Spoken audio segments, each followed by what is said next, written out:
Yo mga idol, kamusta? Sports Talk PH nga pala. Ang bigating laban bukas, pag-usapan natin yan mga idol.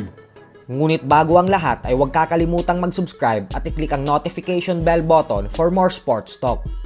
So naganap na nga po ang official and final weigh-in para sa bigating laban bukas sa pagitan ng current WBO and The Ring Magazine Junior Welterweight Champion Teofimo Lopez at ng undefeated WBC Lightweight Champion Shakur Stevenson. Pareho pong pasok ang timbang ng dalawa sa 140 pound limit ng Junior Welterweight Division, kung saan tumimbang si Lopez ng 139.6 pounds, habang si Stevenson naman ay 138.6 pounds. Dahil po sa mga painit na pinagagagawa ni Lopez, ay ang siyang dahilan kung bakit tila gigil na si Stevenson.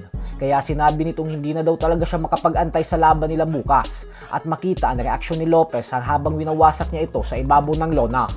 Bukod dyan mga idol ay makikita din natin sa undercard ang bigating world title fight sa pagitan ni Shushu Bruce Carrington at ng power puncher na si Carlos Castro. Paglalabanan nila ang bakanteng WBC featherweight belt, kaya pagkakataon na po ito ni Carrington maging isang ganap na world champion. Pero hindi po magiging madaling hamon sa kanya si Castro dahil malakas din talaga ito. Habang sa co-main event naman ay nakatakdaring magtuos ang undefeated top contender na si Keyshawn Davis at ang former world title challenger na si Jamaine Ortiz. Wala din pong naging problema ang dalawa sa pagkuha ng tamang timbang. Napakahalaga po ng sagupaan na ito dahil ang mananalo sa kanila ay posibleng sunod na makasagupan ng mananalo sa bakbakan Teofimo Lopez versus Shakur Stevenson. Kaya panalong-panalo talaga ang boxing event na ito. Sa kabilang banda naman mga idol ay naganap na din po ang official and final weigh-in para sa isa pang bigating bakbakan na nakatakdaring ganapin bukas. At yan nga po ay walang iba kundi ang pagbabalik ng tunay na halimaw ng boxing ngayon na si current undefeated IBF Junior Middleweight Champion Bakram Murtasaliev, kung saan dedepensahan niya ang kanyang titulo sa napakaangas na British fighter na si Josh Kelly.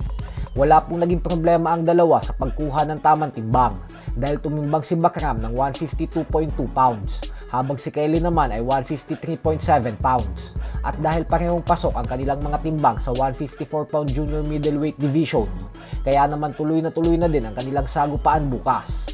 Si Bakram po mismo ang dumayo sa baluarte ni Kelly sa Newcastle, England para sa sagupaan na ito. Kung dati po ay walang may pakialam kay Bakram, ay kabaliktaran na po ngayon ang sitwasyon dahil matapos ng napaka-impresibong performance na ipinakita niya sa huling laban niya, kung saan binugbog at tinalo niya via third round knockout ang dating kampiyon na si Tim Tszyu, ay ang siyang dahilan kung bakit napakadaming fans na ngayon ang siyang nag-aabang sa laban niya. Lalo pat pinaniniwalaan ng karamihan na si Bakram Murtasaliev umano ang pinaka-iniiwasang boksingero ngayon ng mga American fighters. Dahilan kung bakit hindi binabanggit ng mga kampiyon sa Amerika ang kanyang pangalan at hindi siya hinahamon ng mga ito. Pero ganun pa man nga po ay sa kabila ng lahat ng ito ay tila wala pong pakialam si Josh Kelly at hindi po ito natitinag kay Bakram.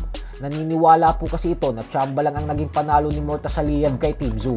At dahil magdadalawang taon na ang nakakalipas magmula ng huling beses lumaban si Bakram, kaya nakikita ito ni Kelly bilang advantage para sa kanya nang dahil sa panigurado umanong kinakalawang ang kampiyon ngayon. Kaya abangan po natin yan bukas. So hanggang dito na lang po muna tayo mga idol. Sports Talk PH, kakaiba ang laban ng mga Pinoy. Lakas at dedikasyon, ang armas ng tinuon. Kamaong nagbabaga, ang sayo ay babaon. Mga Pinoy